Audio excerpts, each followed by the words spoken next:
everybody, you have McGann of the Game Flames down here. And Shin up here. And today we are playing Critters at War, Flies, Lies, and Supplies. This is by Arcane Wonders, and it's a standalone game, but it's also kind of an expansion pack because you can play it with the other title they have, which is Critters at War, Air, Land, and Sea. So what we have done to get started is you take the 3 columns here, economics, diplomacy, and intelligence, lay them out randomly. We have the deck of 18 cards over here, and we're going to deal out 6 to each of the 2 of us. This is a 2-player only game, so please bear that in mind when you get started. And just because I know we're doing things from a bird's eye view, and that is not always clear for everybody watching, economics is in red, diplomacy is purple, and intelligence is this grayish black. And the other thing we need to do is decide who is the Supreme Commander. The Supreme Commander is broken into black and white, so my darling wife is going to pick one. She is the Black Supreme Commander, which means that I will be white, which means that I will go first, and I win ties. When play starts, I am going to play one of the cards in my hand. I'm going to look at them here in a second. And I play it on my side of the column. She will play on her side of the column. You have to play the black cards on the black column, the purple cards on the purple column, and the red cards on the red column.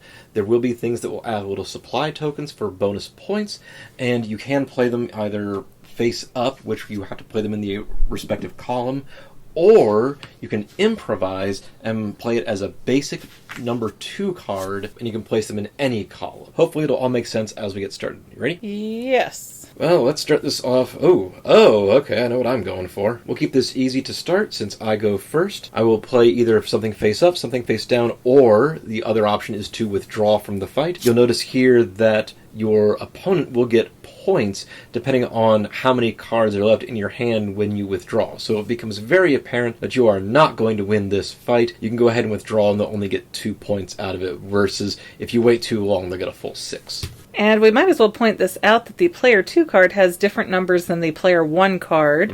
I think I'm going to start out by putting a number 6. Oh, yep, there we go. Doesn't feel quite right. It's too much white space. So I have 6 points in the economics column. Is that it? Oh yeah, it's going to be a back and forth and back and forth and back and forth. Okay, so we don't draw or anything, correct? No. Alright, well, that says draw 1 card, either give it to your enemy and draw another, or keep it and your enemy draws 1. So, okay, I think I'm going to keep this one. Okay, and then I get to draw 1? Yes. Okay. Now, you don't play a set number of cards, you play until your hands run out or somebody withdraws. You also might hear Adora crying in the background because she's a big needy baby and it's close to dinner time, but we already started the game. It's becoming very obvious to me that the big 6 cards don't have any additional powers on them. They're just worth a ton of points. Okay, and that's the end of you? Yep. Then I will also do that. Okay, we're going to play this one a little risky, so I'm going to play this 1 here in diplomacy. Now, this does mean that I have 1 uncovered card and 1 covered card. Okay, so we can't put them next to each other, they have to go in a row? Yep. Oh, okay. So this says you may destroy one of your other cards to destroy any uncovered card. So I'm going to destroy this production surge, which, yes, I know seems like a bad idea, but I think I'm going to have it in hand. And a destroyed card goes face down to the bottom of the deck, and I will destroy this as it is uncovered. Wow. Wow. I'm sorry, darling, that's war. I am just going to kind of cheat out here, I guess. Okay. I'm going to place Manipulate over here on the intelligence column, flip an uncovered card in an adjacent theater.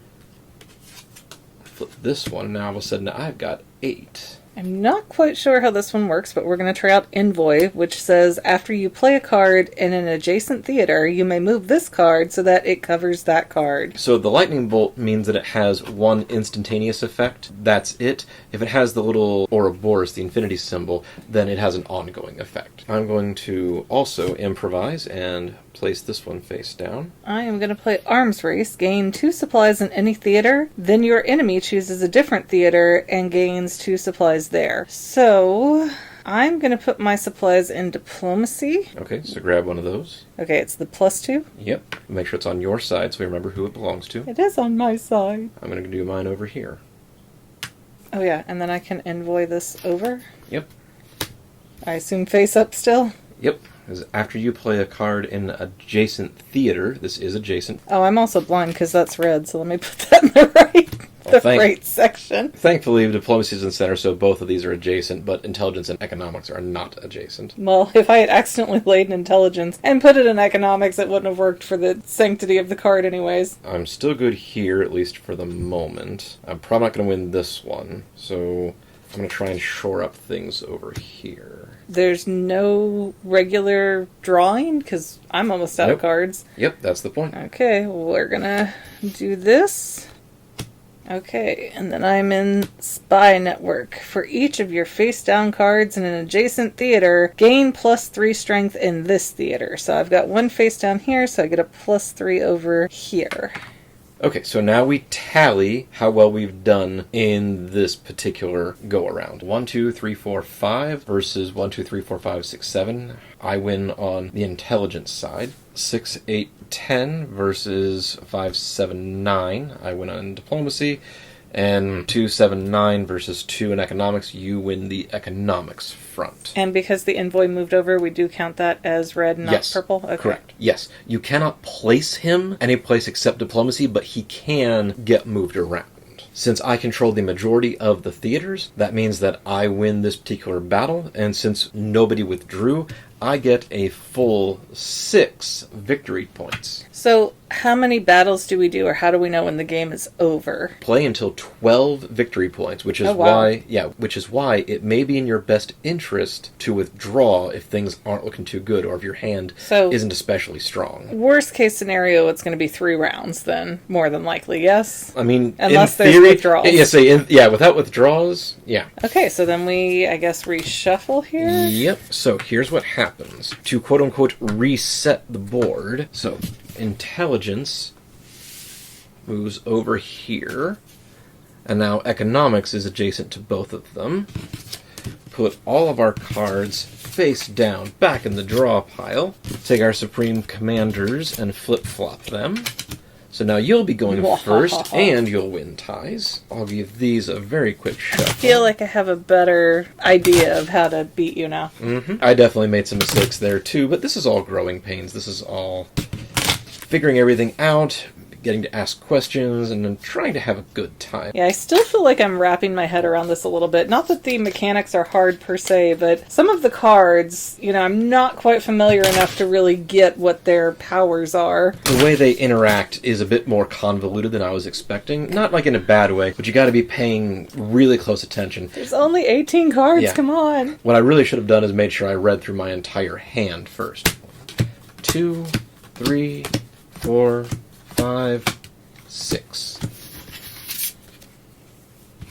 And I gotta say, I do love the art. I'm so used to games that have the cutesy animals being all happy and whimsy and... Yeah, now we have like the mafia spy animals. Well, they're really conveying the severity of war, and yet they're still cute. Alright, we're gonna try Neutralize, which says name a card in your enemy's hand. They must reveal it and play it face down the next time they play. So I'm just gonna guess that you have Manipulate. Interesting. What if I have 2 of them? Not to give it away, but... Since you can only play 1 card per turn, you can only put 1 face down. No, you have to play it face down. They must reveal it and play it face down next time they play. So I get to play next, which means I get to play it face down, but it doesn't say where I have to play it face down. And just to clarify, even though it's a red card, as long as it's face down, it can go anywhere. Correct. So since we both know it's red, I'm going to place it in economics. I wonder if you have to name the actual card, or if you can say, I guess, 6? I don't know. It just says name a card, so it's kind of vague. That's why I stared at that one last time and played it face down, because I was not quite sure what to do. Interesting. Like I said, I didn't know enough. And that's fair. Okay, well, that was my play, so it's back to you, dear. See, all of these cards I have right now are really good for later gameplay, so I guess I will do Arms Race, and I will put 2 over in here. Okay, I'm not sure I'm going to have an opportunity to turn this card over, so...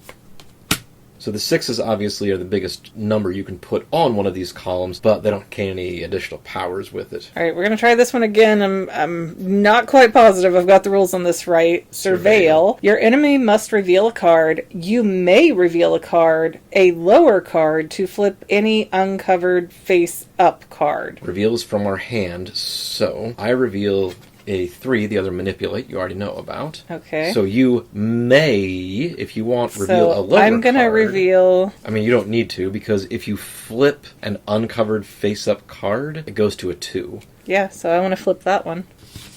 I see what you're doing. It doesn't say I have to flip my card. Boo. It's okay, I don't have to win every round, so...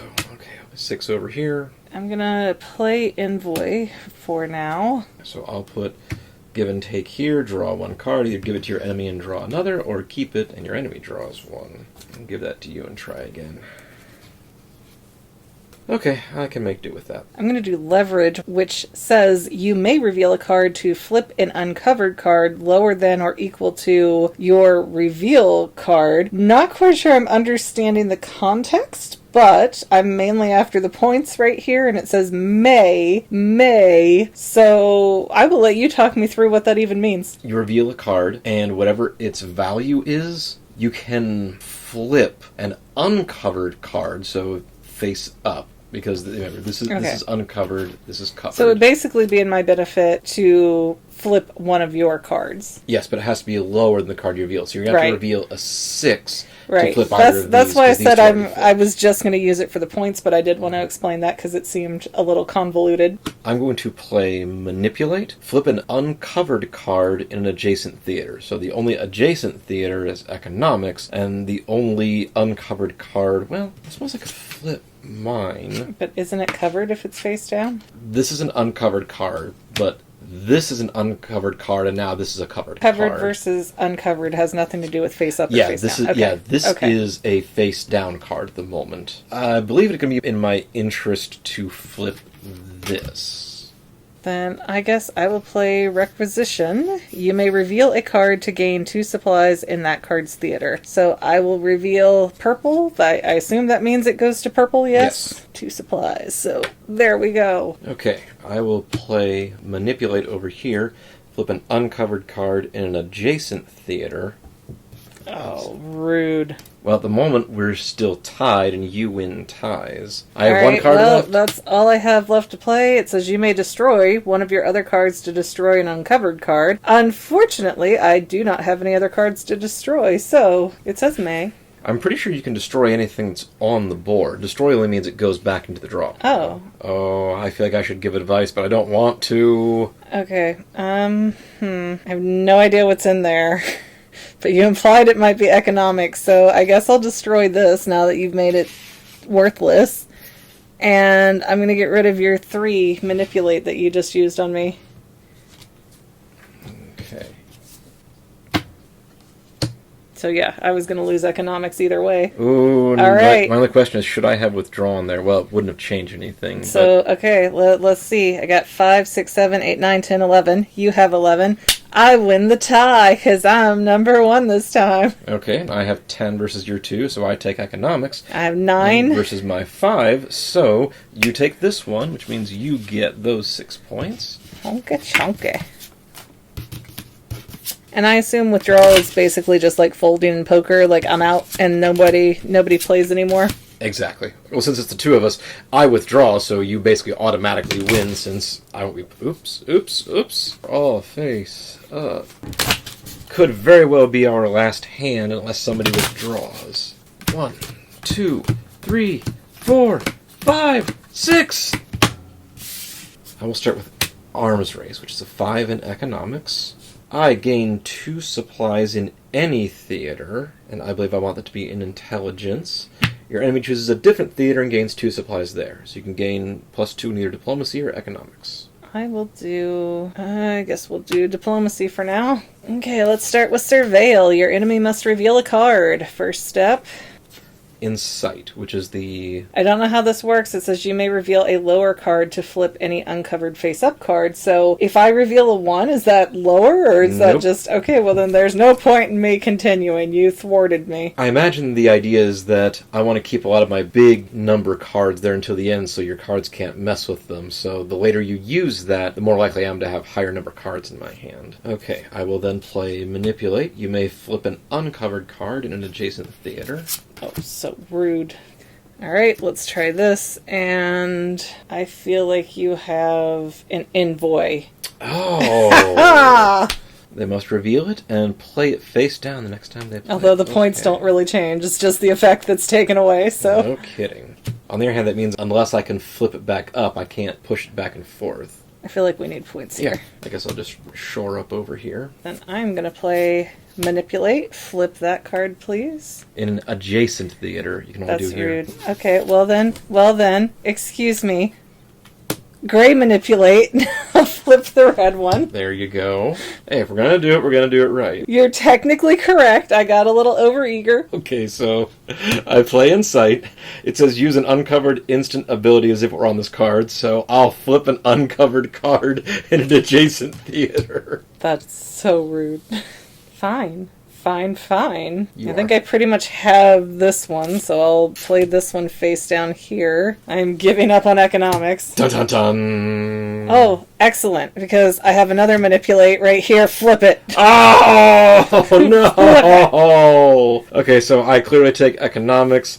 1, 2, 3, 4, 5, 6, 7 versus 6, 7, 8, 11, and you always take diplomacy. So I think I won. Oh, well played, my darling. Well played. Anyways, this very interesting piece of animal warfare has been Critters at War, Flies, Lies, and Supplies from Arcane Wonders. We will get a link in the description below for how you can get a copy for yourself. Typically, it's an Amazon link, but we'll put up whatever we find that works. Now, it does say that this game takes 20 minutes, 2 players only, and it's for ages 14 plus. That's according to the back of the box here. I kind of disagree with that. I feel like you could play this at a relatively younger level than 14. 14 seems a little bit old to me. We're also, with the unedited video, sitting at 34 minutes right now, so I feel like that's a little bit off, but I could see teenagers having fun with this. There's a few terms that you need to make sure you kind of spell out to yourself to make sure I think it's the vocabulary that puts it up at a higher age bracket. And the rule book does have a terms glossary, and there's lots of little things. Like when you destroy a card, there isn't a discard pile you put at the bottom of the draw deck. It's little stuff like that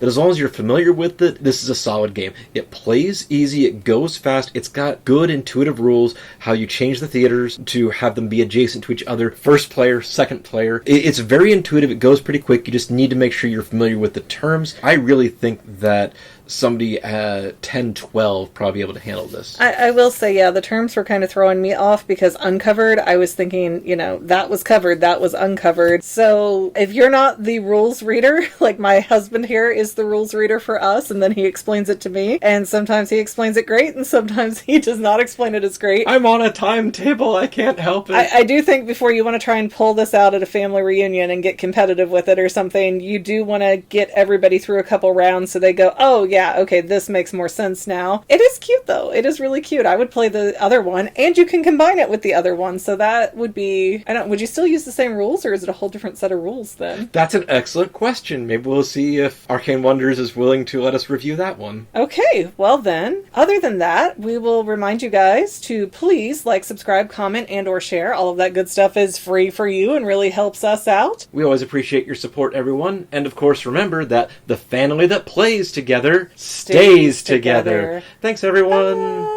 If you had fun watching today's video, don't forget to subscribe so that you can see more, and let us know in the comments what other videos you might want to see in the future. Also, don't forget to check out our other channel, The Fangirl, where we talk about all kinds of movies, TV shows, and even books and comics. But viewer discretion is advised. See you next time, Fanily members!